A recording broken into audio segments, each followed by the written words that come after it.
تو حضرت خباب بہت یاد آتے ہیں۔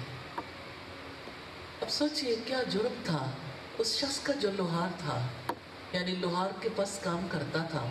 پھر ایسا ہوا کہ جب رسول اللہ صلی اللہ علیہ وسلم پر اللہ تعالیٰ کی جانب سے وحی نازل ہوئی تو وہ بھی یقین کرنے والوں میں سے ہو گئے، اور ان کا مالک انہیں گرم گرم سلاخیں لگاتا تھا اور کہتا تھا باز آ جاؤ۔ وہ باز نہیں آتے تھے، حتیٰ کہ اس نے انہیں انگاروں پر لٹایا، ان کی چربی پگھلی اور نیچے سے گوشت نکل آیا، ان کا لہو اور ان کی چربی پگھل پگھل کر کوئلوں کو بجھاتے رہے، لیکن دل کے اندر روشن ایمان کے الاؤ کو نہیں بجھا سکے۔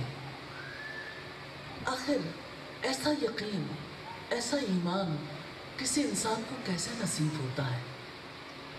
ہم بھی تو چاہتے ہیں کہ ہمیں پختہ یقین اور پختہ ایمان نصیب ہو۔ کیا فرق ہے؟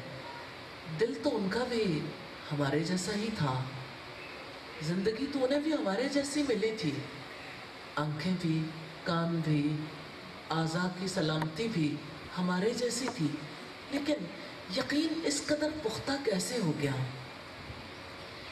وہ اپنے آپ کو اس قدر پابند بنانے میں کامیاب کیسے ہو گئے؟